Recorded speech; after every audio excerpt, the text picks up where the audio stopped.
Hello guys, pag-usapan lang natin ang nakakagulat na balita. Ayon kasi guys sa balita, dahil sa pagod, jet lag Catherine, natutulog na sa kotse. Wow, grabe nga naman guys. Parang si Daniel Padilla lang noong siya ay nag-concert sa Mindoro. Kaagad-agad nga naman guys, nakatulog nga naman siya. Ibig sabihin lang yan guys, parehas talaga ang energy ni Catherine Bernardo at Daniel Padilla. Kapag ganyan na ang sitwasyon ay agad nga naman silang nakakatulog dahil sa sobrang pagod nga naman, di ba? Kitang-kita naman natin kasi guys na ayon sa isang manghuhula, parehas daw talaga ang kanilang energy. Bagkus man guys, sa dami na nangyari at naganap, siyempre hindi natin maiiwasan guys ang pagod at hirap sa pagtatrabaho ni Catherine Bernardo at Alden Richard. Bibilib ka sa tambalan Catherine Bernardo, Alden Richard ng pelikulang Hello Love Again. Ha? Aba, ang sipag-sipag nilang mag-promote ng kanilang reunion movie. Siyempre nga naman kasi guys, pupunta nga naman sila sa US. Na animo kasi guys, alam naman natin guys, pagod na pagod sila sa kaka-promote, 'di ba? Sa kanilang mall tour, tapos magbabiyahe ulit, tapos siyempre guys, magpo-promote ulit sila sa mga iba't ibang show tulad na lang guys ng It's Showtime, ASAP, 'di ba? Iba't iba ban guys, at least nagagampanan naman nila guys ang kanilang trabaho.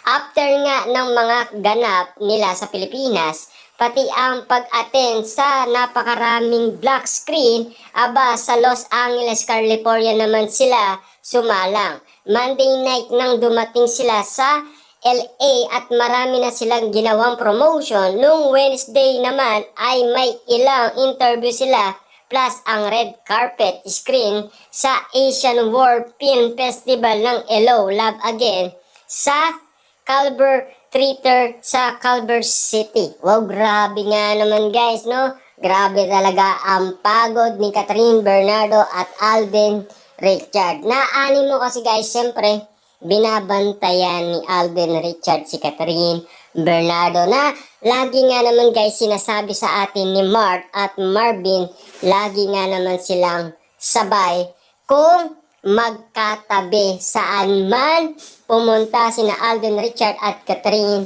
Bernardo.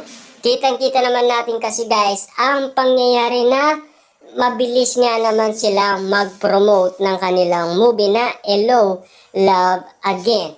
Dahil nga naman guys sa pagod, nakatulog na nga naman kasi guys si Catherine Bernardo sa sasakyan, diba?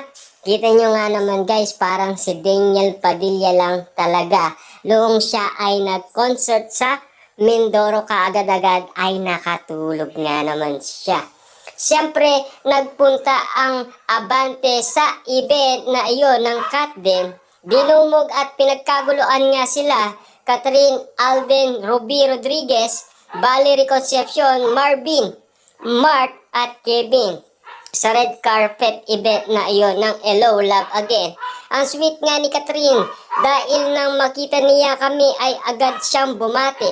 Siyempre, nasaksihan din namin si Catherine at pinuri nga namin siya dahil tila wala siyang kapaguran. Pero ang dalaga na mismo ang nagsabi sa amin na dahil sa pagod at jet lag, madalas ay nakakatulog na siya sa sasakyan habang bumabiyahe sila sa LA. Grabe nga naman guys, ang pagod talaga ng isang box office queen na si Catherine Bernardo. Kitang-kita naman natin kasi guys na parang si Daniel Padilla lang, di ba? Siyempre guys, sabi nga naman kasi ng Abante News, nagpunta nga naman sila sa event at dinumog at pinagkaguluan sila ng maraming tao. Kitang-kita naman natin kasi guys na masaya sina Ruby Rodriguez, Alden Richard, Catherine Bernardo, Valerie, at siyempre at ang ibang cast ng Hello Love Again. Diba? Kitang-kita naman natin guys ang sweet nga ni Catherine Bernardo. Pero nawalan nga raw ang pagod at antok niya kapag nababalitaan kung gaano kalakas ang kanilang pelikula. Ha?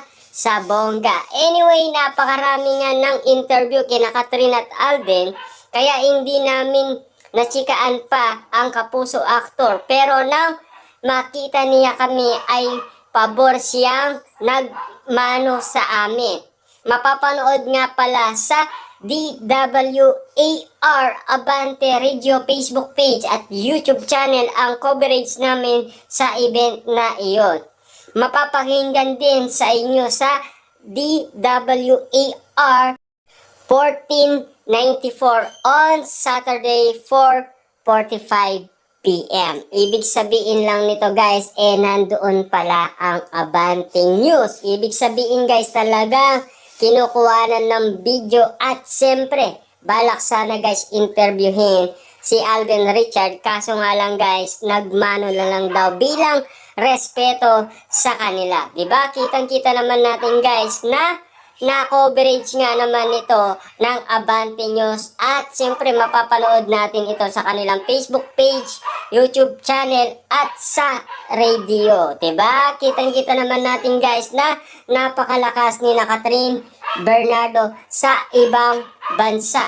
Diba? Dahil sa pagod, jet lag, Catherine natutulog na sa kotse. Pero kapag daw napapabalitaan nila guys na napakalakas ng kanilang movie, nagigising daw si Catherine Bernardo sa pagkatulog. Siyempre guys, no, mabalitaan mo lang na napakalakas ng iyong pinagpaguran sa shooting sa Canada. At alam mo guys na naging patok at siyempre dati ang iniisip niya guys ay dudang-duda siya at may kasamang takot.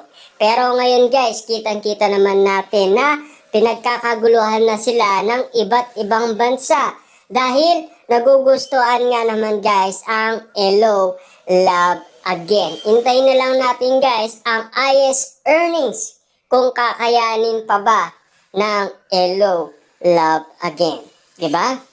Diyan natin titiyakin guys kung malakas talaga sina Catherine Bernardo at Alden Richard. Diba?